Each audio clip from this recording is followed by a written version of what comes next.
నమస్తే welcome to PM7 వార్తలు.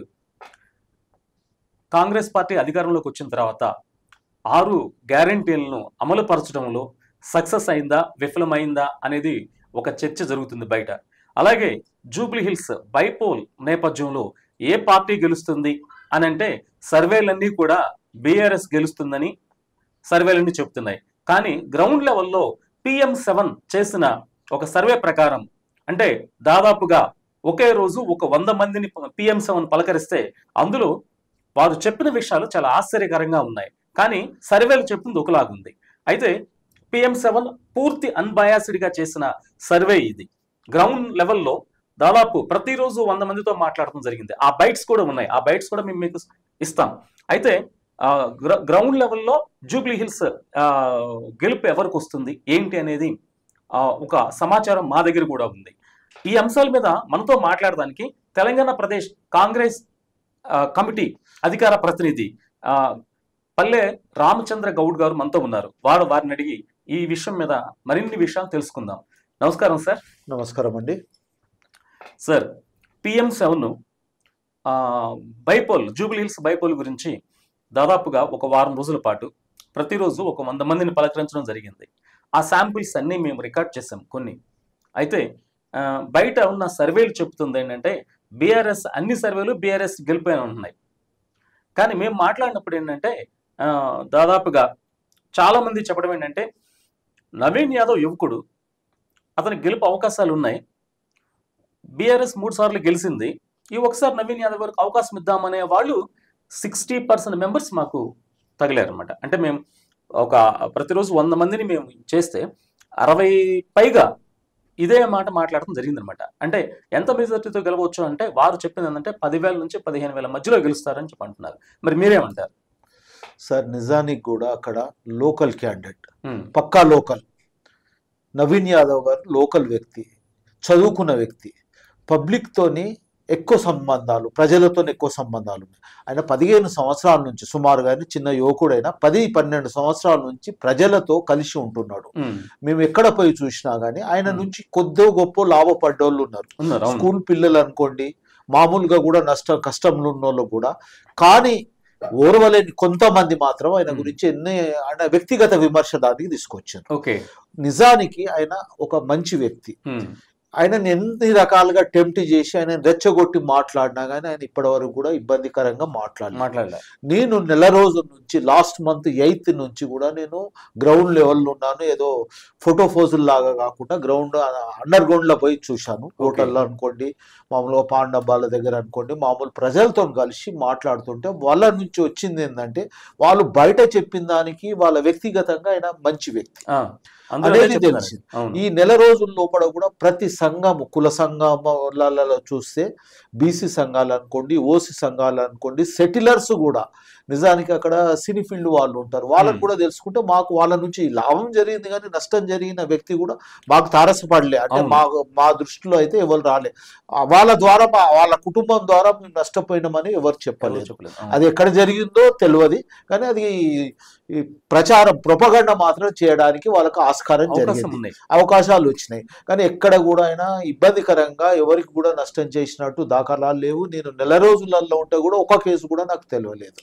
నిజానికి ఓసీ, బీసీ సంఘానికి సంబంధించిన అన్ని కుల సంఘాలు కూడా ఆయనకు స్వచ్ఛందంగా ఎవరితోని ప్రమేయం లేకుండా సపోర్ట్ చేశారు.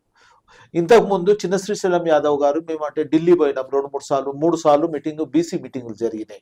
ఒకసారి కాంగ్రెస్ పార్టీ, ఒక రోజు మన బీసీ జాజుల శ్రీనివాస్ గౌడ్ వారు చేసిండ్రు, తర్వాత ఇంకోసారి కూడా కాంగ్రెస్. 3 మీటింగ్లకు కూడా ఆయన అటెండ్ అవ్వాడు చిన్న శ్రీశైలం గారు. అదే రకంగా గోవా కూడా ఆయన గోవా బీసీకి సంబంధించిన మీటింగ్ అయినప్పుడు, అటు సమావేశాలు అయినప్పుడు వస్తుండే. దాంతో కూడా అన్ని బీసీ సంఘాలు కూడా ఆయనకు ఫేవర్గా ఉన్నాయి. దీంట్లో ఏంటంటే బీసీ, ఎస్టీ, మైనారిటీ సుమారుగా 80% అబోవ్ వాళ్ళు స్వచ్ఛందంగా, వాళ్ళు ఎలాంటి ఫోర్స్ లేకుండా, ఒత్తిడి లేకుండా సపోర్ట్ చేయడానికి రెడీ ఉన్నారు. నిజానికి కూడా నేను చెప్తున్నాను ఈరోజు, అంటే ఇక్కడ చెప్పాల్సింది ఖచ్చితంగా 30,000కు తక్కువ మెజార్టీతోని కాకుండా 30,000 అబోవ్ మెజార్టీతోని గెలుస్తాడని పక్కా చెప్పగలుగుతాం. అది దానికి కారణం పక్కా లోకల్.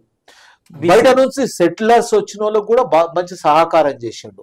చదువుకున్నవాడు, బయట ఎదుటి వాళ్ళు బయట వాళ్ళు. ఇంతవరకు కూడా 15 సంవత్సరాల నుంచి మాగంటి గోపికృష్ణ వాళ్ళు వచ్చి కూడా వాళ్ళు చేసింది ఏం లేదు. అరే 3 సార్లు వాళ్ళకి అవకాశం ఇచ్చిన కొత్త వ్యక్తికి ఒకసారి అవకాశం ఇచ్చారు. కొంతమంది సింపతి కూడా ఉంది, ఎందుకంటే ఒకసారి ఓడిపోయాడు పాపం. అవును, అందుచేత డెఫినెట్ గా ఈసారి ఇవ్వాలని కొంతమంది అంటున్నారు. 100% దాంట్లో ఎలాంటి డౌట్ లేదు. మెజార్టీతోని, పక్కా మెజార్టీతోని గెలుస్తాడు. అదే రకంగా బీజేపీ గురించి మాట్లాడాల్సి వస్తే ఆయన 12 సంవత్సరాలు అంటే 3 టర్మ్ కూడా ఉన్నాడు. అతను ఎంపీగా ఉండి కేంద్ర మంత్రిగా ఉండి కూడా నిధులు తీసుకురాలేని పరిస్థితి ఉంది. కిషన్ రెడ్డి గారు ఎంపీగా ఉండి మంత్రిగా ఉన్నాడు. ఇప్పుడు కేంద్ర మంత్రిగా ఉండి కూడా ఆయన స్పెషల్ గా నిధులు తీసుకురాలేకపోతున్నాడు. చిన్న చిన్న రాష్ట్రాల వాళ్ళు ఎలక్షన్లు ఉన్నాయని బీహార్ లో తీసుకురావడం జరిగింది. బీహార్ లో ఒక మహిళకు 1 లక్ష రూపాయలు అంటే స్పెషల్ గా వాళ్ళకు 75 లక్షల మందికి స్పెషల్ గా ఫండ్ ఇచ్చారు. మహిళలకు మహిళా శక్తి అని లక్ష రూపాయలు ఫ్రీ ఇవ్వడం మహిళా శక్తి కింద. ఆ రకంగా ఎన్నో ఇచ్చారు. మన దగ్గర ఎందుకు ఇస్తలేరు? అదే రకంగా లోన్స్ కూడా అంటే సబ్సిడీ లోన్స్ కూడా ఎన్నో రకాలుగా ఉన్నాయి. అవి కూడా మనకు రాలేకపోతుంది. అంటే ఇటు రీజన్ ఏంటి? ఇప్పుడు సెంట్రల్ గవర్నమెంట్ ఫండ్ ఇవ్వాలి స్టేట్ కి, ఆ ఫండ్ వస్తుందా? ఇప్పుడు మనము ట్యాక్స్ కట్టింది ఎవరైనా కానీ వాళ్ళ నుంచి ఏదో ఆలోచన లేదు. మేము ₹1 ట్యాక్స్ కడుతున్నాం.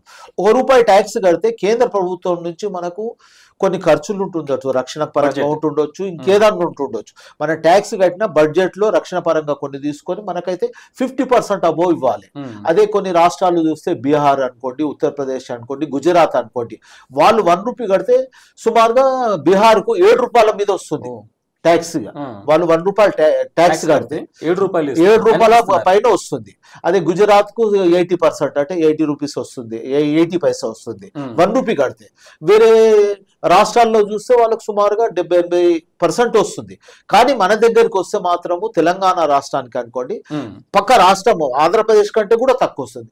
సుమారుగా 30 నుంచి 35 పైసలు మాత్రం వస్తుంది.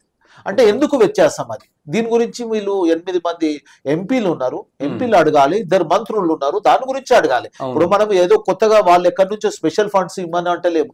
మనం కట్టిన ట్యాక్స్ లో మనకు పర్సంటేజ్ పర్సంటేజ్ పక్క రాష్ట్రానికి ఎట్లు ఇస్తున్నాడు, గుజరాత్ కి ఎట్లు ఇస్తున్నారు, అదే రకంగా ఇవ్వండి. సీఎం గారు దాని మీద ఏమన్నా గట్టిగా కృషి చేస్తున్నారా? కృషి అడుగుతున్నారు. ఇంతకు ముందు మన కేసీఆర్ గారు ఉంటే ఫస్ట్ లో అతను మోడీతో కలిసి ఉన్నాడు. తర్వాత అసలు కొన్ని మీటింగ్లకు పోతే అసలు ఆయనకు సీట్ ఖాళీ ఉంటుండే. అట్లా లేదు. ఇప్పుడు రేవంత్ రెడ్డి గారు ప్రతి దాని గురించి అడుగుతున్నాడు, వాళ్ళతో పోయి మాట్లాడుతున్నాడు. ఇప్పుడు ఏదైనా సమావేశం అయినప్పుడు అంటే అఫీషియల్ సమావేశం అయినప్పుడు నీకు అపోజిట్ అనేది లేదు. అధికారంలో ఉన్న సీఎం కు కొన్ని హక్కులు ఉంటాయి, అక్కడ పోయి మాట్లాడాల్సింది ఉంటుంది. ఎన్ని సమావేశాలైనా కానీ ఫస్ట్ 1-2 ఇయర్స్ అయితే కేసీఆర్ గారు అప్పుడు ఉన్నారు. 5-6 సంవత్సరాలు అసలు వాళ్ళతో మోడీతో సంబంధాలు లేకుంటేనే అపోజిట్ గా ఉన్నాడు. అంటే మనకు కావాల్సిన హక్కుల గురించి అడగంది కూడా ఎవరు ఇవ్వరు. మనం కూడా ఖచ్చితంగా అడగాలి, ఇవ్వాలి. ఈ రోజు కూడా అడుగుతున్నాం, కాంగ్రెస్ పార్టీ నుంచి అడుగుతున్నాం. ఖచ్చితంగా కూడా మనకు డెవలప్మెంట్ ఫండ్ కావాలా, 666 అంటే రింగ్ రోడ్ కోసానికి నిధులు ఇవ్వమని అడుగుతున్నాం. తర్వాత సెకండ్ ఫేజ్ కూడా మనకు మెట్రో గురించి కూడా దానికి ఇవ్వడం లేదు. ఎన్నో రకాలుగా వీళ్ళు ఒక రకంగా చెప్పాలనుకుంటే మనకు లాభం చేయకుండా నష్టాన్ని ఎక్కువ చేస్తున్నారు. అదే రకంగా మన మూసి ప్రక్షాళన, అదే గుజరాత్ లో వాళ్ళు ఏదో నదులను నర్మదా డెవలప్మెంట్ చేసుకున్నారు. తర్వాత ఎక్కడైనా కానీ జరుగుతుంది, మన దగ్గర ఎందుకు చేస్తలేరు? అక్కడ చేసి అక్కడొక న్యాయం ఇక్కడొక న్యాయం కాదు కదా. ఇక్కడ కూడా అందరికి బాగానే ఉంటుంది కదా. దీని మీద ఎన్నో రకాలుగా ఇబ్బందులు జరుగుతున్నాయి. దాన్ని కూడా బీజేపీ వాళ్ళని కూడా రిక్వెస్ట్ చేస్తున్నాము, మీరు తెలంగాణ ప్రాంత వాసులుగా ఉండి ఇక్కడికి కొన్ని డెవలప్మెంట్స్ తీసుకురండి.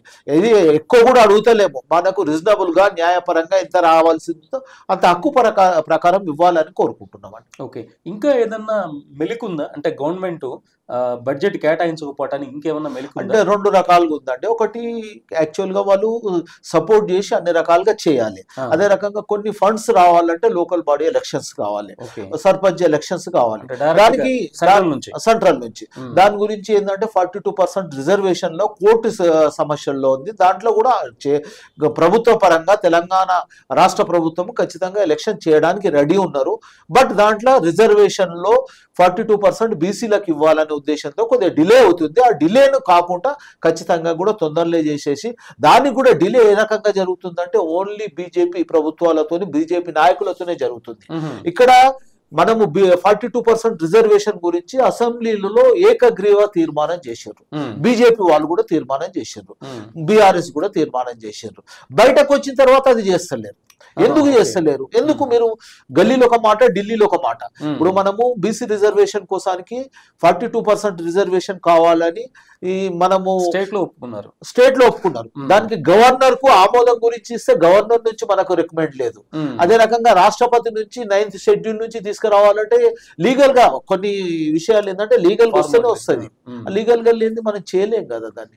న్యాయపరంగా మనకు కొన్ని ఇబ్బందులు ఉన్నాయి. అవి చేయడానికి అటు కాకుండా ఇటు కాదు. మొన్న బంద్ అంటే మనకు 42% బీసీ సంఘాలందరూ కూడా కృషి చేసి మనం 42% రిజర్వేషన్ కావాలంటే బీజేపీ వాళ్ళు కూడా వచ్చి ధర్నాలకు వస్తున్నారు. సెంట్రల్ లో అంటే గవర్నర్ దగ్గర ఆగిపోయింది, రాష్ట్రపతి దగ్గర ఆగిపోయింది. ఇది గవర్నర్ వ్యవస్థ, రాష్ట్రపతి వ్యవస్థ ఎవరి చేతుల్లో ఉంటుంది? బీజేపీ వాళ్ళ చేతుల్లో ఉంటుంది. దాంట్లో ఇబ్బంది జరుగుతుంది కదా. వాళ్ళు దాన్ని క్లియర్ చేస్తే గానీ క్లియర్ చేయాల్సింది వాళ్ళ చేతుల్లో ఉంది. ప్రజలు దాన్ని గమనిస్తున్నారు. ఒకవేళ వాళ్ళు క్లియర్ చేయకపోతే సెకండ్ ఆప్షన్ ఉన్నదండి. ఉన్న ప్రజా ఉద్యమంలో పోయి మనము ఎట్లా చేయాలనేది అందరు ఇంతకు ముందు తెలంగాణ ఉద్యమం ఏ రకంగా వచ్చిందో బీసీ ఉద్యమం కూడా వస్తుంది. ఇప్పటికే ప్రజల్లో నుంచి వాళ్ళు ఇబ్బందికరంగా జరిగిపోతున్నారు. బీసీ వ్యవస్థ నుంచి అన్ని రకాలుగా వాళ్ళు ఏదో మనసులో ఒకటి బయట ఒకటి కాదు, ఉన్నది ఓపెన్ గా చెప్పండి. ఇప్పుడు వాళ్ళు మైనార్టీల గురించి మాట్లాడతారు. నిజమే, మైనార్టీ గురించి అంటే అది చట్టం అనేది ఈ రోజు కాదు. సుమారుగా మన స్వతంత్రం రాకముందటి నుంచి కొన్ని వర్గాలను, కొన్ని షెడ్యూళ్లను, ఫకీరు, తర్వాత వాళ్ళకు ధోబి అనే వాళ్ళను కొంతమంది 1-2% ఆల్రెడీ బీసీలలో ఉన్నారు. దాన్ని మార్చాలంటే ఓన్లీ తెలంగాణ ప్రభుత్వం నుంచి లేదు, అది తెలంగాణ రాష్ట్రానికి ఒక సంబంధం లేదు. గుజరాత్లు ఉన్నారు, ఉత్తరప్రదేశ్లు ఉన్నారు, ఢిల్లీలో ఉన్నారు, అంతటి ఉన్నారు. అక్కడ మార్చండి ముందు, మేము ఒప్పుకుంటాం. దానికి చట్టం అనేది అందరికి ఒకటే రకంగా ఉంటది కదా. బీసీ అని ఇప్పుడు డిస్కస్ చేస్తున్నాం కాబట్టి, బీసీ గురించి మనం డిస్కస్ చేస్తున్నాం కాబట్టి, మీ ఎమ్మెల్సీ మల్లన్న గారు ఆయన ఈ బీసీ ఉద్యమాన్ని మరింత తీవ్రతరం చేశారు. ఒకనొక టైంలో కాంగ్రెస్ పార్టీకి కొరకరని కొయ్యగా మార్చారు. మీరు బీసీ రిజర్వేషన్ ప్రతులను తగలబెట్టేశారు. ఏంటి అంటే మీ పార్టీ ఏం ఆలోచిస్తుంది మల్లన్న గారి గురించి? మల్లన్న గారిని ఆల్రెడీ సస్పెండ్ చేశారండి, అంటే కాంగ్రెస్ పార్టీ నుంచి. ఆయన ఏదో ఊహించుకుంటున్నాడు. ఆయన వ్యక్తిగతంగా ఏ రకంగా ఉన్న ఆయన అదే ఆయనకు లాభం కావచ్చు, నష్టం కావచ్చు. మేము కూడా బీసీ ఉద్యమానికి సంబంధించి మీ సజెషన్స్ ఏమి కావాలి? ఆల్రెడీ మేమేం చేసినాం, కామారెడ్డి డిక్లరేషన్ ప్రకారం ఖచ్చితంగా వచ్చినాక 6 months లోపలనే కులగణన చేయడం జరిగింది. కులగణన చేయడం అనేది చరిత్రాత్మక నిర్ణయం.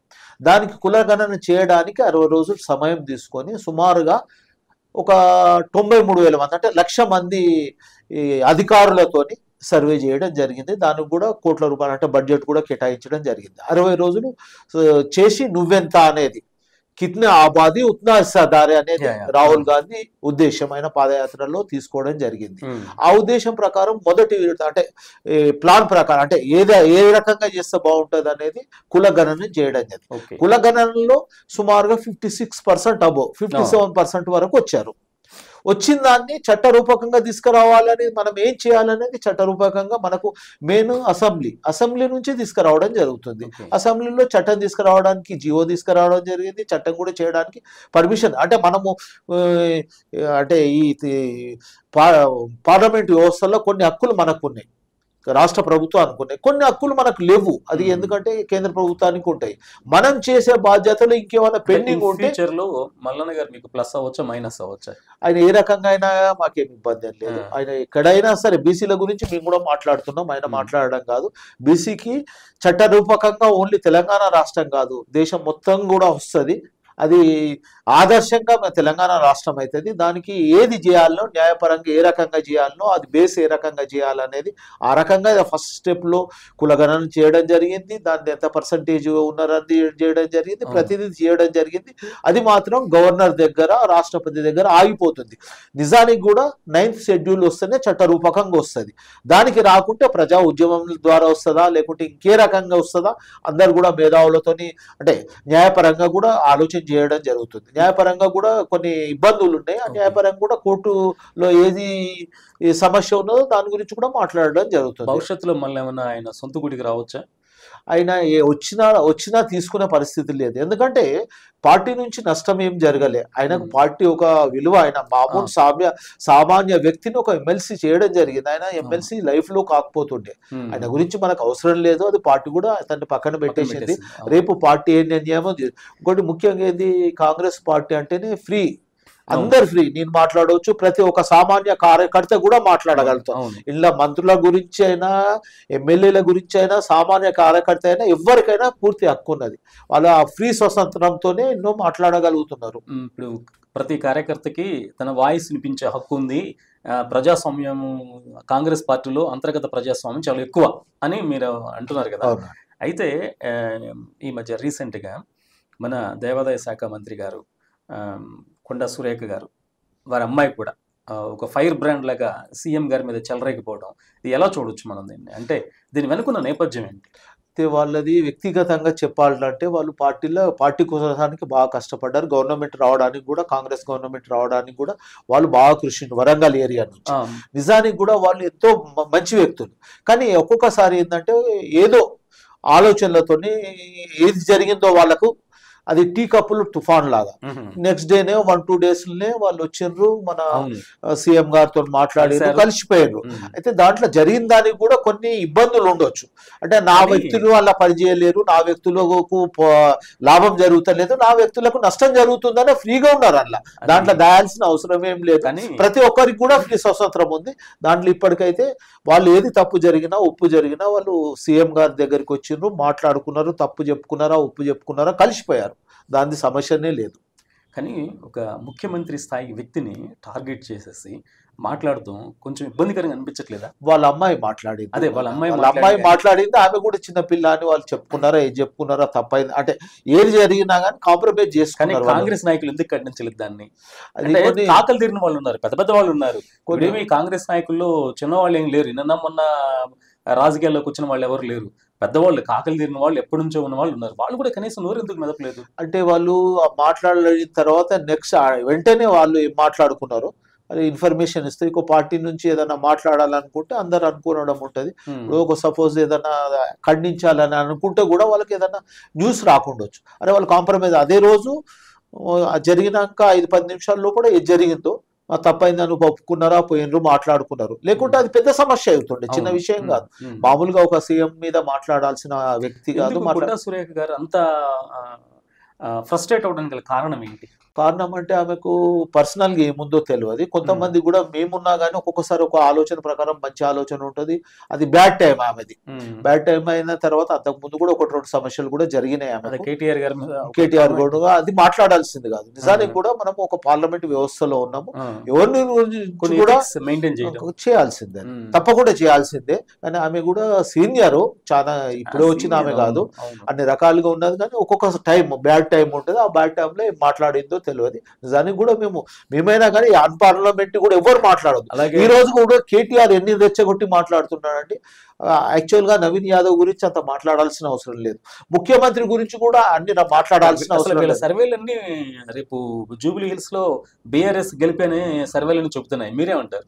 బీఆర్ఎస్ కు నేను అనుకుంటున్నాను మొన్న వచ్చిన ఓట్లు కూడా రాకుండొచ్చు.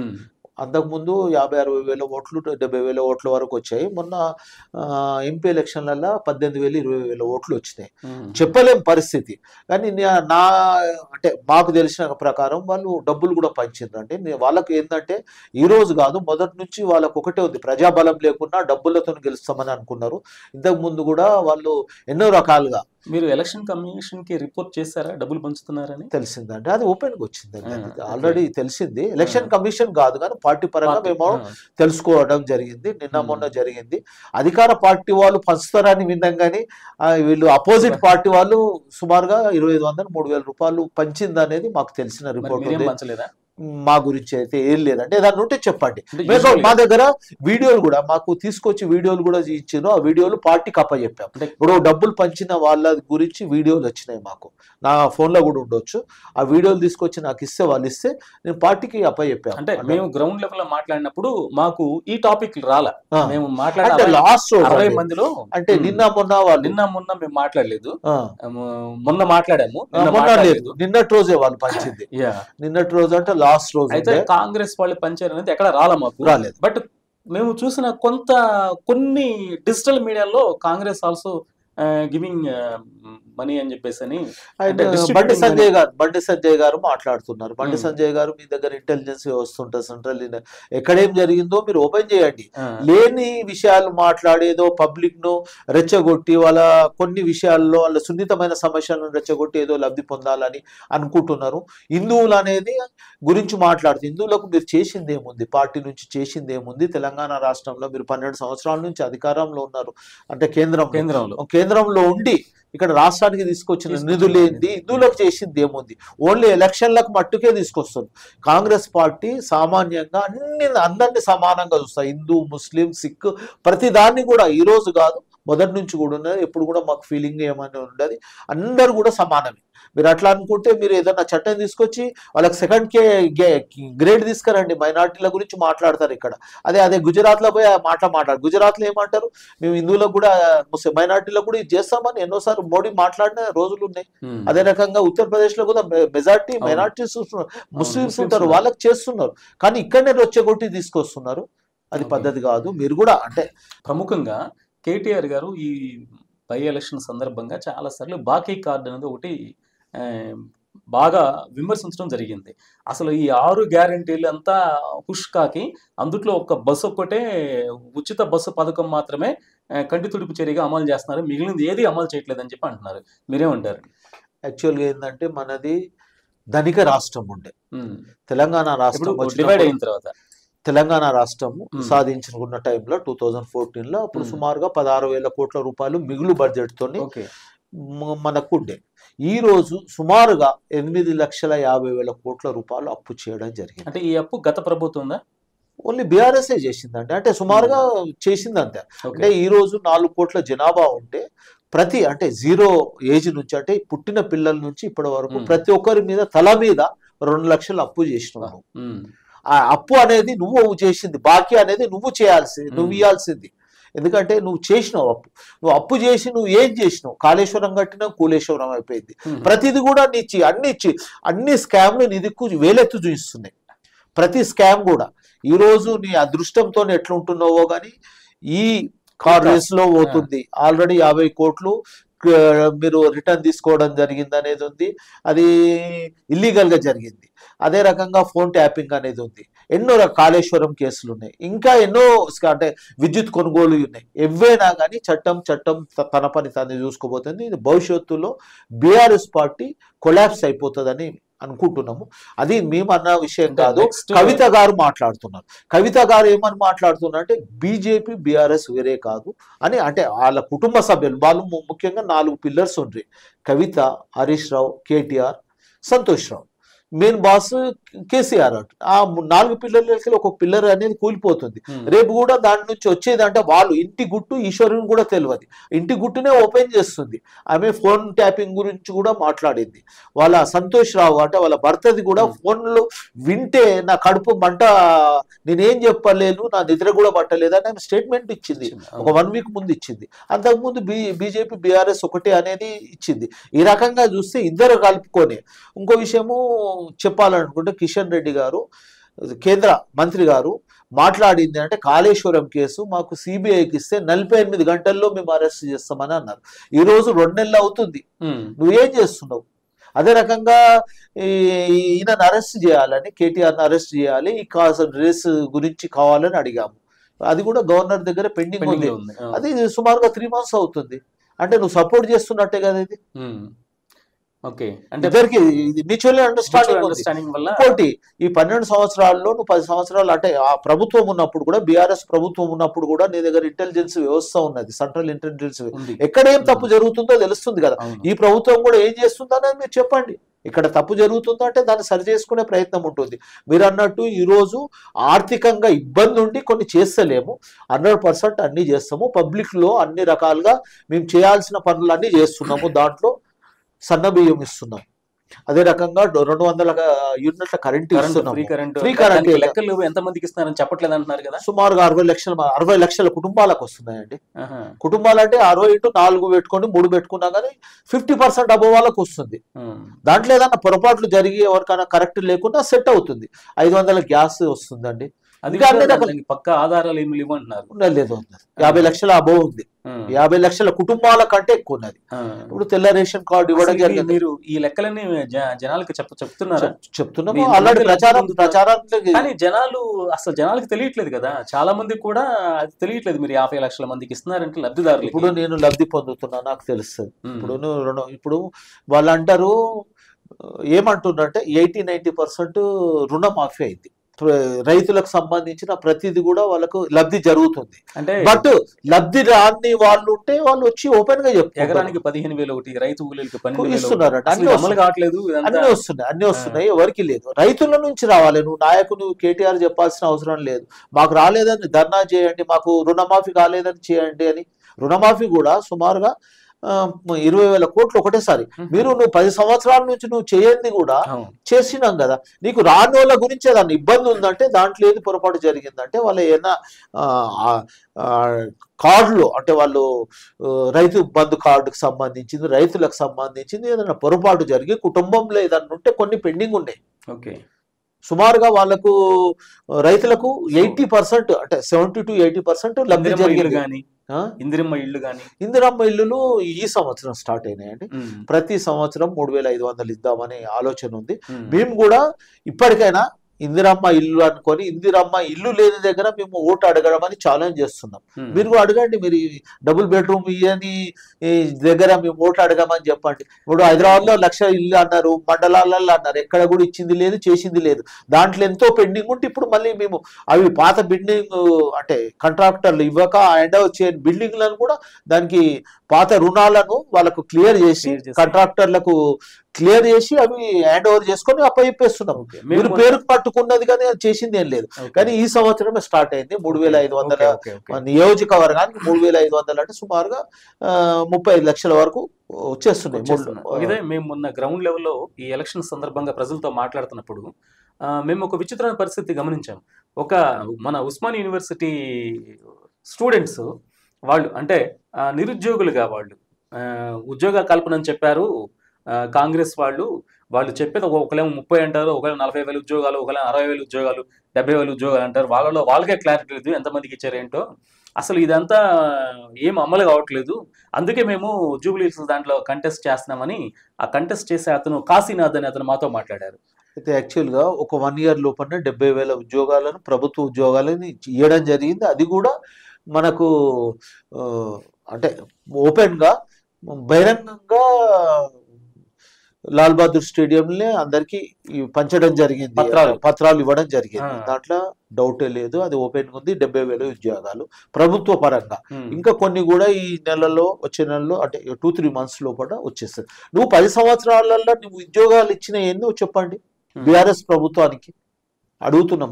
అప్పుడు నువ్వు అధికారంలో ఉన్నప్పుడు బీఆర్ఎస్ పార్టీ అడుగుతున్నాం. నువ్వు వచ్చింది ముఖ్యంగా తెలంగాణ ఉద్యమం వచ్చింది నీళ్లు, నిధులు, ఉద్యోగాల గురించి.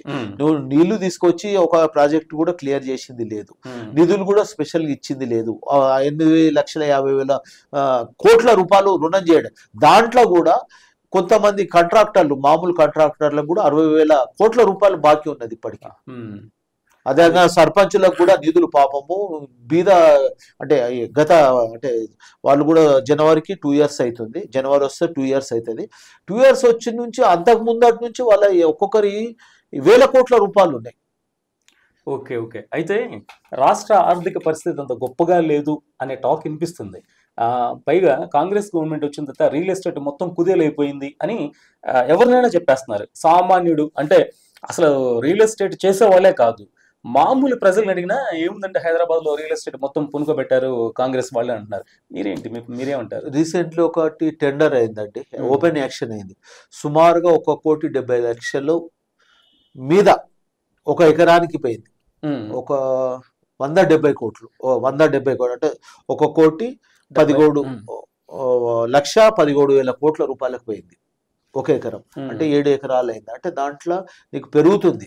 కానీ ఒకటి ఆర్థిక మాధ్యమం అనేది ప్రపంచ వ్యాప్తకంగా ఉంది, ఓన్లీ తెలంగాణ లేదు. దీని అనేది ఒకదానికి ఒకటి లింక్ ఉంటుంది. చర్యలు తీసుకుంటున్నారు మీరు రియల్ ఎస్టేట్ ని డెవలప్? ఎందుకంటే ఎక్కువ ఆదాయం రియల్ ఎస్టేట్ నుంచి వస్తుంది దాదాపుగా. రియల్ ఎస్టేట్ ని మళ్ళీ బూమ్ పెంచడానికి మీరు ఎలాంటి స్టెప్స్ తీసుకుంటున్నారు? ప్రపంచం నుంచి వచ్చే కొన్ని ముఖ్యమైన పెట్టుబడులకు ఇక్కడ తీసుకురావడం జరుగుతుంది. దానికోసానికి ఎన్ని ప్రయత్నాలు జరుగుతున్నాయి ఇంతవరకు అంటే ఈ ఒక 2 సంవత్సరాల లోపల ఎన్నిసార్లు జరిగింది, సుమారుగా 2 లక్షల కోట్ల పైన తీసుకురావడం జరుగుతుంది. భవిష్యత్తులో కూడా అన్ని ఇక్కడికి రావడానికి ఆస్కారం ఉంది. ప్రైవేట్ గా కూడా 2 లక్షల ఉద్యోగాలు ఇవ్వడం జరిగింది.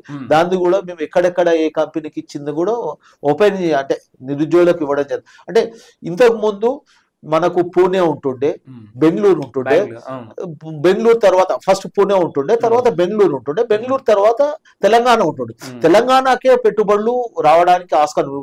ఆంధ్రప్రదేశ్ కూడా ఎక్కువ పెట్టుబడులు తీసుకురావడానికి ఉంటుంది. నువ్వా నేను అన్నట్టు ఆంధ్రప్రదేశ్ కూడా డెవలప్ చేస్తుంది, తెలంగాణ కూడా ఉంది. తెలంగాణ రాష్ట్రానికి ఎట్లుందంటే ఇక్కడ ఎవరికైనా ప్రపంచంలో ఎవరికి వచ్చినా కానీ ఆదరణతోని ప్రతి ఒక్కరికి కూడా ఇప్పటి వరకు కూడా ఏ ఇండస్ట్రీ వచ్చినా ఎవరికి కూడా నష్టం జరగకుండా హ్యాపీగా ఉన్నారు, భవిష్యత్తులో కూడా ఉంటారు. ఇక్కడ మన తెలంగాణ రాష్ట్రానికి ఒక అదృష్టంగా చెప్పొచ్చు. ప్రకృతిలో ఎక్కడ లేనిది మనకు ఉంటుంది. ప్రకృతి వరంగా అనుకోవచ్చు. అవును, వాతావరణం మనకు అనుకూలంగా ఉంటుంది. వాతావరణము ఎక్కడ కూడా ప్రపంచం లేని వాతావరణం ఉంటుంది, ఇక్కడ సహకరిస్తుంది. దానికోసానికి ఇండస్ట్రీస్ వస్తున్నాయి. అదే రకంగా భాష, ఏ ఇంగ్లీష్ వచ్చినా హిందీ వచ్చినా ఏ భాష వచ్చినా ఇక్కడ సృష్టిగా అంటే ప్రపంచంలో ఎక్కడ బతకలేకుండా తెలంగాణ. ఇంకోటి వాడు 100 రూపాయలతో బతుకుతాడు, 1,00,000 రూపాయలతో కూడా పడతాడు. అంటే బడ్జెట్ కూడా అనుకూలంగా ఉండగలుగుతాడు. తక్కువ బడ్జెట్ ఉన్నది నేను ఉండలేనని కాదు. ఇప్పుడు సినీ ఫీల్డ్ లో చూస్తారు, వాళ్ళకు 200-300 రూపాయల డైలీ కూలీ ఉంటది, వాడు కూడా బతుకుతున్నాడు. అంటే వాళ్ళకు కూడా. అయితే ఏంటంటే మీరు ఇంత డెవలప్మెంట్ కోసం ప్రయత్నం చేస్తున్నాం, గట్టిగా డెవలప్మెంట్ వస్తుంది అంటున్నారు కదా, మరి మీ ఎమ్మెల్యేలు కానీ మంత్రులు కానీ ఈ డెవలప్మెంట్ మీద ఎందుకు మాట్లాడతలేదు? వస్తుందండి, హైకమాండ్ అని మాట్లాడొద్దు అంటుందా, లేకపోతే మీలో సమన్వయం లేక మీరు మాట్లాడతలేదా, లేకపోతే మాట్లాడితే క్రెడిబిలిటీ రేవంత్ రెడ్డి గారికి వస్తుంది కాబట్టి ఎవరందరికీ వాళ్ళు గమ్ము కూరుకుంటున్నారా? అంటే జనాలకి ఏం అర్థం కావట్లేదు. అంటే ఇప్పుడు యూజువల్గా మీరు గ్రౌండ్ లెవెల్కి వెళ్ళండి. మేము వెళ్ళాము, మేము ప్రతిరోజు 100 మందిని చొప్పున తీసుకున్నాం. అంటే ఈ శాంపుల్ కరెక్ట్ కాకపోవచ్చు, 100 మంది చిన్న సంఖ్య, అది ఒకరోజు మేము మాట్లాడింది. కాకపోతే ఒక నియోజకవర్గం కాబట్టి 10 రోజులు దాదాపు రోజుకు 100 మంది చొప్పున మేము మాట్లాడాం. అయితే వాళ్ళు ఏంటంటే అభివృద్ధి ఎక్కడ జరుగుతుంది అనే ప్రశ్న మాకేస్తున్నారు. అభివృద్ధి లేదని మీ పట్ల ఆటో కార్మికులు వ్యతిరేకంగా ఉన్నారు. అలాగే మీ పట్ల కొంతమంది 30,000 రూపాయల లోపు తక్కువగా ఇన్కమ్ ఉన్న వాళ్ళు కూడా కొంత సాటిస్ఫాక్టరీగా లేరు. రాకపోగా ఏంటంటే ఒక రేషన్ కార్డుల విషయంలోనే, అది ఫ్రీ బస్ విషయంలోనే మీకు సపోర్ట్ చేస్తున్నారు. రోడ్లు బాగాలేమంటున్నారు. ఆ తర్వాత ఈ నెక్స్ట్ డెవలప్మెంట్ సరిలేదు, సిటీ పరంగా ఈ డ్రైనేజ్ ప్రాబ్లమ్స్ ఉన్నాయి, దోమల ప్రాబ్లమ్స్ ఉన్నాయి. ఒకటి కాదు 100 ఎకరాలు పెడుతున్నారు జనాలు. ఏంటి మీరు ఎక్కడ పట్టించుకుంటున్నారు? నిజానికి ఆర్థికంగా ఇబ్బందులు ఉండి కొన్ని పనులు చేయలేకపోతున్నాం. ఒకటి ఇక్కడ కూడా ఇప్పటి వరకు కూడా మన తెలంగాణ రాష్ట్రానికి అతివృష్టి అనావృష్టి లాగా వచ్చింది.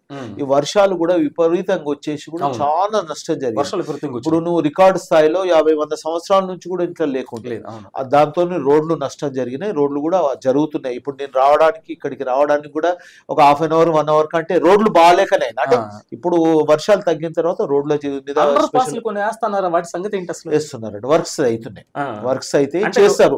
మన టైం లేక 2 years లోపల మనం ఇప్పుడే పుట్టిన బిడ్డ ఏం చేయలేదు, దాని గురించి పరిగెత్తలేదు, దాని గురించి మనం ఏం చేయలేదు, టైం పడుతుంది. మీరు ఖచ్చితంగా చెప్తున్నా 5 సంవత్సరాలలో ప్రతి డెవలప్మెంట్ జరుగుతుంది. డెవలప్మెంట్ ప్రజలకు లబ్ధి జరుగుతుంది, ప్రజలు హ్యాపీగా ఉన్నారు, దాంట్లో ఇబ్బంది పడాల్సిన అవసరం లేదు. ప్రజల నుంచి మాకు తెలుసు, మేము కూడా గ్రౌండ్ లెవెల్లో ఏదో ఫోటో ఫోజులు ఇచ్చుడు ఇంకే దగ్గర లేదు. మేము కూడా గ్రౌండ్ లెవెల్ నుండి అక్కడ ఎక్కడ అసలైన ప్రాబ్లం ఉందో ఆ సమస్య పరిష్కరించడానికి ప్రయత్నం చేస్తున్నాం. సమస్యలు అనేది ఒక రోజుతోనో కాదు, ఒకటి మనం క్లియర్ చేసినా మళ్ళీ ఇంకోటి వస్తుంది. ముఖ్యంగా ఏదేది ఉందో దాన్ని క్లియర్ చేసేసి ఖచ్చితంగా ఎలాంటి ఇబ్బంది లేకుండా ప్రభుత్వంలో ప్రజల సమస్య లేకుండా రేవంత్ రెడ్డి గారు అనుకోండి, రాహుల్ గాంధీ అనుకోండి, ప్రతి ఒక్కరు కూడా ఇది ఒక ఆదర్శంగా తీసుకొని, ఒక ఆదర్శ రాష్ట్రంగా తీసుకొని ప్రతి ఒక్క ఎమ్మెల్యే అయినా మంత్రి అయినా సహకారంతో, ఇంకా ఇక్కడ కాంగ్రెస్ పార్టీలో ఫ్రీ స్వతంత్రం అంటే ఎవరైనా మాట్లాడవచ్చు, అలాంటిది మాట్లాడుతున్నారు. అభివృద్ధి గురించి దాని గురించి ప్రత్యేక క్లాసెస్ జరుగుతాయి. 4 హోర్డింగ్లు పెట్టి ఏదో మెట్రో లో ఒక స్లైడ్ వేస్తే జనాలకు ఎక్కదు అది.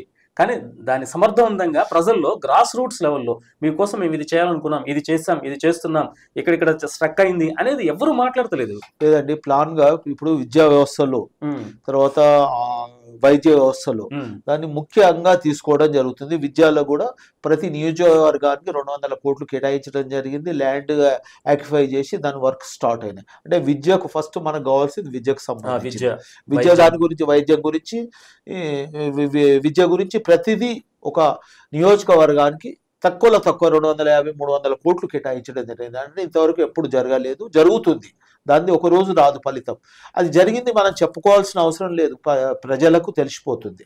అదే రకంగా వైద్యంకి సంబంధించి కూడా స్పెషల్ బడ్జెట్ కేటాయించడం జరుగుతుంది. ప్రతి నియోజకవర్గాల్లో కూడా పెద్ద హాస్పిటల్స్, డాక్టర్స్ గతంలో 10-12 సంవత్సరాల నుంచి కూడా వైద్య వృత్తికి సంబంధించిన డాక్టర్ల రిక్రూట్మెంట్ లేకుంటుండే. ఇప్పుడు డాక్టర్లను ప్రతికి సంబంధించిన కింది నుంచి మీది వరకు అంటే దాంట్లో స్టాఫ్ను రిక్రూట్మెంట్ చేయడం జరుగుతుంది. దానికి అవసరం ఉన్నాయి అన్ని రకాలుగా తీసుకోవడం జరుగుతుంది.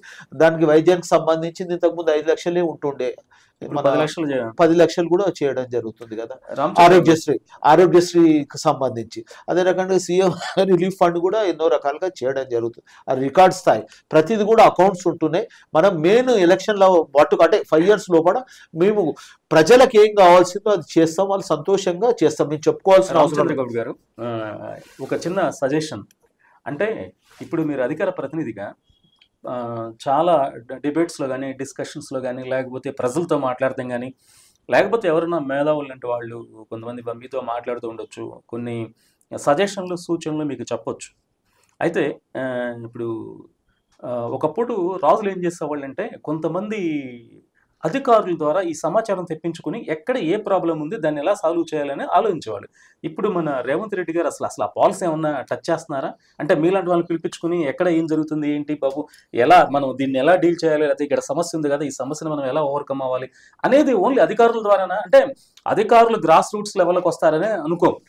మీరేంటంటే అందరితో కలిసి తిరుగు మమేకం అవుతుంటారు కాబట్టి మీకు తెలిసి సాధక బాధ్యతలు. ఇప్పుడు మీరు చెప్పారు కదా, పొలం చోటు నుంచి పొలం చోటుకి రావాలంటే అర్ధ గంటలో వచ్చేది 45 నిమిషాలు 50 నిమిషాలు పడుతుందని. సో అలాగా ఏమన్నా మీరు సజెషన్లు సూచనలు ఇవ్వడం జరుగుతుంది. మీరు డైరెక్ట్ గా వారిని కలిసి వారితో మాట్లాడతాం. మాకు ఇప్పటికీ అంటే ఈ 2 years లో అంటే సమావేశాల గురించి కూడా టైం ఇవ్వడం జరుగుతుంది. అందరు కార్యకర్తలు, నేనని కాదు, మామూలు కార్యకర్తలు కూడా కలవడం జరుగుతుంది. ప్రజాప్రభుత్వంలో ప్రజలకు సంబంధించి ప్రతి సమస్య కూడా తెలుసుకోవడం జరుగుతుంది. ముఖ్యంగా ఏదేది అవసరం ఉందో దాన్ని చేయడానికి రెడీ ఉన్నారు. కొన్ని ఈ ఆర్థికంగా ఇబ్బందులు జరుగుతున్నాయి, ఆ ఆర్థిక ఇబ్బందులను కూడా చేయగలుగుతాం. ఇప్పుడు సుమారుగా ప్రతి నెల 6,000 నుంచి 7,000 కోట్ల రూపాయలు ఖాళీ ఇంట్రెస్ట్లు కట్టడం జరుగుతుంది. అంతకుముందు లేకుండేది. అంటే ప్రతి సంవత్సరానికి నీకు తక్కువలో తక్కువ 75,000 కోట్ల రూపాయలు ఖర్చు వస్తుంది. దాన్ని తగ్గించుకొని, ఖర్చులను తగ్గించుకొని డెవలప్మెంట్కు పెట్టాల్సింది ఎంత, ముఖ్యంగా ఏది పెడితే బాగుంటుంది, దేనికి చేస్తే బాగుంటుంది, ప్రతి విషయాన్ని అధికారులు చెప్తారు, ఇంటెలిజెన్స్ వ్యవస్థ ఉంటుంది. దాంతోపాటు అంటే కార్యకర్తలు, నాయకులు ముఖ్యమంత్రి గారు సానుకూలంగా స్పందిస్తారా మీరు చెప్పిన అంశాలు? ప్రతి ఇన్ఫర్మేషన్ ఓపికతోనే వింటారు వాళ్ళు. ఇంతవరకు గతంగా ఉన్న కేసీఆర్ ఒక రాజపోకడగా ఉంటుండే, అప్పుడు కూడా అతను కూడా సెక్రటరేట్ రాకపోతుండే. ఇప్పుడు కూడా ప్రతిపక్షంలో ఉండి లోపలికి వస్తలేడు. ఆయన ఏమనుకున్నాడా ఏందా ప్రజలే పక్కకు కూర్చున్న పెడతారు. ఇప్పుడు ప్రతిపక్ష హోదాతోనే ప్రతి నెల సుమారుగా 7,000 తక్కువ 7-8 లక్షల రూపాయల శాలరీ తీసుకుంటాం. ప్రతి సంవత్సరానికి ఆయనకు కోట్ల రూపాయలు ఖర్చు పెడుతున్నాం. ప్రతిపక్ష హోదాను మాత్రం తీసుకుంటుండు, దాన్ని వినియోగించుకుంటుండు. క్యాబినెట్ అసెంబ్లీ కాదు, ఏ కార్యక్రమం ప్రజల నుంచి తీసుకురండి. ఇప్పుడు ఎలక్షన్లో కూడా రాకపోవడానికి కారణం రాలేదు, క్యాంపెయినింగ్ రాకపోవడానికి కారణం ఏముంది? నువ్వు రా, నీకు ప్రజలు నీకు ఒక అవకాశం ఇచ్చారు. అధికారం లేనప్పుడు ప్రతిపక్షంలో వాయిస్ ఉన్నది, నీకు ఇది సమస్యలు ఉందని చెప్పు. నువ్వు ఎన్నో ఉండి చెప్పుకోవడం అనేది అప్పుడే పులి వస్తుంది అన్నట్టు అంటున్నారు. అంటే ఆయన విమర్శించాల్సింది పెద్ద మనిషిని కాదు, కానీ నీ సజెషన్స్ కూడా అవసరమే. విమర్శ ఇస్తేనే, నేను ఈ రోజుగా చెప్తున్నాను, ఎన్ని విమర్శలు వస్తేనే దాన్ని ప్రతి విమర్శలు ఉంటేనే మనం ఏదైనా వర్క్ చేయగలుగుతాం, లేకుంటే పనులు చేయలేము. రేవంత్ రెడ్డి గారు కూడా ఎక్స్పెక్ట్ చేసినట్టున్నారు, సీనియర్ కదా, 2 దఫాలు పరిపాలించారు, వారికి విలువైన సలహాలు ఇస్తే బాగుంటుందని ఆయన కూడా ఎన్నోసార్లు ప్రెస్ మీట్ లో ఇవ్వడం జరిగింది. పర్సనల్ గా కూడా మాట్లాడడం జరిగింది. పర్సనల్ గా ఫోన్ చేసి మీరు రమ్మని కూడా, అసెంబ్లీకి రమ్మని కూడా మాట్లాడడం జరిగింది. వాళ్ళు మనసులో ఏదో పెట్టుకొని, అంటే నీకు అంటే ఏదైనా ఇబ్బంది ఉంటే పక్కన జరిగిన వాళ్ళకి, కేటీఆర్కి ఇవ్వండి, హరీష్ రావుకి ఇవ్వండి, ఇంకెవరికానికి ఇవ్వండి, అంటే వాళ్ళైతే చేస్తారు కదా. అధికారం నువ్వు పెట్టుకొని చేయడం అనేది, అంటే ఆ మధ్య కాస్త మీడియాలో కవిత గారి కాంగ్రెస్ పార్టీకి వచ్చే అవకాశం ఉంది అనేది ఒక టాక్ వచ్చింది. తర్వాత దాని మీద కొంత విభిన్నమైన క్లారిటీలు వచ్చినాయి. అయితే వాళ్ళు ఏందంటే వాళ్ళకు వచ్చింది మాత్రం అంటే వాళ్ళ కుటుంబంలో వచ్చింది మాత్రం ఆర్థికంగా కొన్ని లావాదేవీలు వాళ్ళకు కలిసిన ఆర్థిక సంబంధాలతోనే దెబ్బతిన్నాయి. రేపు ఆర్థిక సంబంధాలతో కలుస్తుండొచ్చు. ఓకే ఓకే వాళ్ళంతా దూరం అందరినీ సస్పెండ్ చేసినంటే పూర్తిగా రిమూవ్ గా చేసింది, ఏమైనా బహిష్కరించింది అంతే. దాంట్లో తిరకాసు ఉంది, అంటే రేపు ఎప్పుడు కావాలంటే అప్పుడు తీసుకునేటందుకు ఛాయిసెస్ ఉంది. దీంట్లో ఆమె కూడా ఎక్కువ విమర్శిస్తలేదు, ఏదో ఒకసారి మాట్లాడుతుంది, కానీ ఆమెకు అన్నీ తెలుసు ఎక్కడ జరిగింది ఏంది. హరీష్ రావు స్పెషల్ ఫండ్ ఎమ్మెల్యేలకు ఇచ్చిందని చెప్పింది, అంటే ఎలక్షన్ ఫండ్ ఇచ్చిందని చెప్పింది. అంటే అంత దాకుండా ఒక కుటుంబ సభ్యులు పూర్తిగా విమర్శిస్తే లేదంటే రేపు కలుస్తుండొచ్చు. ఆర్థికంగా వాళ్ళ ఆస్తుల పంపకాలలో కూడా నాకు ఈ ఆస్తి ఇస్తా అంటే 1000 కోట్లు 1,00,000 కోట్లు ఉన్నాయి, దాంట్లో వాళ్ళకు కొద్దిగా డిఫరెన్స్ వచ్చింది అంతే. రేపు కలుస్తుండొచ్చు. కాంగ్రెస్ అభిప్రాయ భేదం కాదు కాదు ఆర్థిక అభిప్రాయ భేదం. ఆర్థికంగా మాకు వస్తలేదని హక్కు కోసానికి కొట్లాడుతుంది ఆమె. రేపు భవిష్యత్తులో అవుతుండొచ్చు, అది ఎట్లా అవుతుందో చెప్పలేము. కాంగ్రెస్ లకు ఎలాంటి సంబంధం లేదు. లేకుంటే కాంగ్రెస్ కాదు, ఆమెనే ఒక పార్టీ అంటే ఒక క్యాండిడేట్ ని పెట్టి నిలబడుతుండే ఈ మొన్న బై ఎలక్షన్ లో, జూబ్లీ బై ఎలక్షన్ లో. Okay okay. సో మొత్తం మీద కాంగ్రెస్ పార్టీ మరి 2028 ఎలక్షన్స్ కి సంసిద్ధంగా ఉండబోతుందా? అంటే మీకు 3 సంవత్సరాలు ఉంది. 3 సంవత్సరాలు రూట్ మ్యాప్ కానీ ఏమైనా ప్రణాళికలు ఉన్నాయా? యాక్చువల్ గా ఏంటంటే ప్రజలకు, రైతులకు, ప్రతి వర్గానికి ఏమేమి చేయాలనేది ప్లాన్ ఉంది. కానీ ఇక్కడ వచ్చింది ఆర్థిక, దేనికైనా మూలం ఆర్థిక మూలాలు. ఆర్థిక మూలాల్లో కొద్ది ఇబ్బంది జరుగుతుంది. ఆర్థికంగా కూడా ఏది పెంచుకోవాలి అతను మాట్లాడుతున్న ఆర్థికంగా ఒకటి ఓన్లీ తెలంగాణ రాష్ట్రంగా, ప్రపంచం అంతా ఆర్థిక మాధ్యమంలో ఉంది. ప్రపంచం కంటే మనకు కొద్దిగా నయం ఇండియా నయం, ఇండియాలో తెలంగాణ కూడా నయం. ప్రతి ఇండస్ట్రీస్ బాగానే ఉన్నాయి, ప్రతిదీ ఉంది.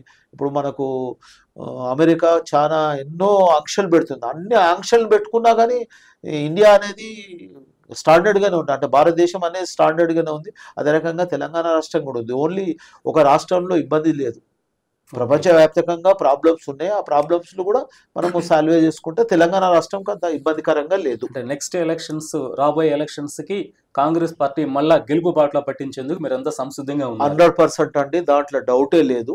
ఎలాంటి ఇబ్బందులు ఉన్నా ఏది ఉన్నా కానీ అందరం ఒకటి. ఇప్పుడు స్వచ్ఛందంగా ప్రతి కార్యకర్త, ఇప్పుడు తక్కువ ఇక్కడ కోట్ల మంది, అంటే లక్షల మంది, తక్కువ అంటే సుమారుగా 40 లక్షల మంది కార్యకర్తలు ఉన్నారు.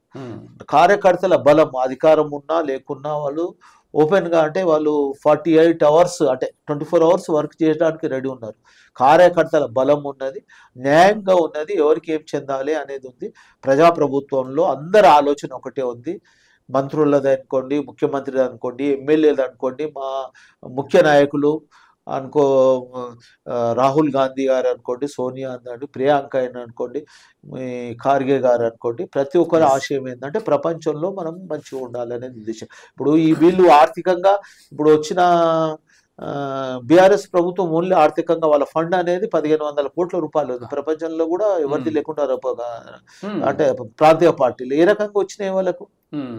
అదే రకంగా బీజేపీ పార్టీ కూడా వాళ్ళ ఫండ్ అనేది వాళ్ళ సొంత బలాన్ని తయారు చేసుకుని, డబ్బులతో అన్ని తయారు చేసుకుని వాళ్ళు సుమారుగా వాళ్ళకు 1000 కోట్లు ఉంది. అంటే ఇప్పుడు 70 సంవత్సరాల నుంచి ప్రభుత్వంలో ఉన్నాం కదా కాంగ్రెస్ ప్రభుత్వం, ఇంత చేసుకోలే కదా. ప్రతి దగ్గర కూడా వాళ్ళ ఆర్థికంగా ఎంత లబ్ధి పొందుతుందని మనకు తెలియకుండా కొన్ని విషయాల్లో చెప్పాలనుకుంటే వాళ్ళ ఆస్తులను కూడా బాగా పెంచుకుంటున్నారు. ఇప్పుడు నెక్స్ట్ బీహార్ లో మీ పార్టీ పరిస్థితి ఏంటి? బీహార్ 100% వస్తుంది. మీరు కాంగ్రెస్ నాయకులు కదా, మీకు ఎంతో కొంత మీద అవగాహన ఉంటుంది కదా. అయితే ఓట్ చోరీ అనేది కొద్దిగా జరిగింది, దాన్ని కూడా ఇప్పుడు కొన్ని ఇబ్బందులు ఉన్నా ప్రభుత్వం మాత్రం కలిసి అధిగమిస్తారు. ఛాయిసెస్ ఉన్నాయి, ఎందుకంటే వాళ్ళు నితీష్ కుమార్ మీద విరక్తి అనేది ఉంది, అతన్ని పక్కకు తీసేస్తుండొచ్చు అన్ని. ఆయన నితీష్ కుమార్ ఎట్లుందంటే ఏది గవర్నమెంట్ ఎట్లుంటే అటు, ఏ ఎండకు ఆ గొడుగు పడుతున్నట్టు ఉన్నది ఆయన పరిస్థితి ఎట్లుందో. కానీ ఈసారి మాత్రం రాలేడు. అయితే రామచంద్ర గౌడ్ గారు, ఇప్పుడు ఏదైతే మేము అడిగామో అవన్నీ కూడా ఏంటంటే ప్రజల వాయిస్. మేము ఈ 10 రోజుల్లో మేము ప్రజలతో మాట్లాడినప్పుడు వాళ్ళు మాకు చెప్పిన విషయాల్ని ప్రశ్నల రూపంలో మీకు సంధించాం. ఇది PM7 ఇప్పుడు ప్రజల పక్షంలో ఉంటుంది. PM7 వార్తలు ఎప్పుడు కూడా మంచిని పెంచడానికి, సమస్యల్ని ప్రజల ముందుకు తీసుకొచ్చి నాయకులతోటి పరిష్కారం చూపించిన ప్రయత్నం చేస్తుంది. సో మీరు ఈ రోజున ప్రజలు ఆ, ఆ, చెప్పిన పలు సమస్యలకి, పలు సందేహాలకి మీరు సమాధానాలు చక్కగా ఇచ్చారు.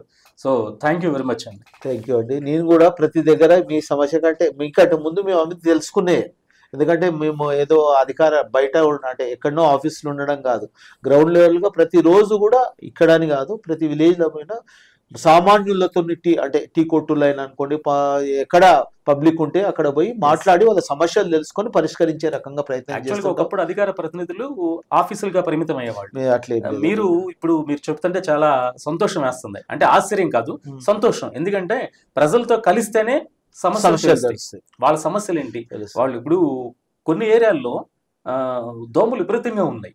సో దానికి ప్రజాప్రతినిధులకు సంబంధం ఏంటి అనుకోకుండా మీరు అలాంటి ఒక దానితో కాదండి, దోమలతో 3 నష్టాలు జరుగుతాయి. చికెన్ గున్యా వస్తుంది, మలేరియా వస్తుంది, టైఫాయిడ్ వస్తుంది, డెంగ్యూ వస్తుంది. ప్రతి దానికి మూలం అది. దాని గురించి కూడా మేము ఏమేమి చేయాలనేది చాలా ఆర్థిక ఇబ్బందులు పడతారు వాళ్ళంతా. ఒకరికి ఒక ఇంటికి ఒక కుటుంబ సభ్యునికి వస్తే సుమారుగా తక్కువ ఈ రోజు ₹1,00,000 ఖర్చు వస్తుంది. దాన్ని నివారించడానికి ఎట్లా చేయాలో మేము కూడా మున్సిపల్లో గ్రామ పంచాయతీ సంబంధించి వాళ్ళకి ముందే చెప్తాం, ఇట్లా చేయాలి. దానికి సంబంధించి దోమల నివారణ కోసానికి బయోటెక్స్ కు సంబంధించిన మందులు కొడితే, అంటే లార్వా అంటే గుడ్డు కూడా చావడానికి మందులు ఉన్నాయి, అవి కొట్టిచ్చేస్తున్నాం అండి. అక్కడ మాకు తెలుసు అంటే ప్రజలతో మమేకం అయితేనే ఇవన్నీ తెలుస్తాయి కదా. సంతోషం, ఎందుకంటే మీరు ప్రజలతో మమేకం అయ్యారు కాబట్టి ప్రతి విషయంలో నాయకులు ఇంకా బాగా ఎదగాలని మేము కోరుకుంటున్నాం మనస్ఫూర్తిగా. అలాగే ప్రతి విషయాన్ని మీకు తెలిసిన విషయాల్ని ముఖ్యమంత్రి గారి దగ్గరికి నిర్భయంగా, నిర్మోహమాటంగా వారికి అందించాలని మేము మనస్ఫూర్తిగా కోరుకుంటున్నాము. మరొకసారి మళ్ళా కలుద్దాం. థ్యాంక్ యూ అండి.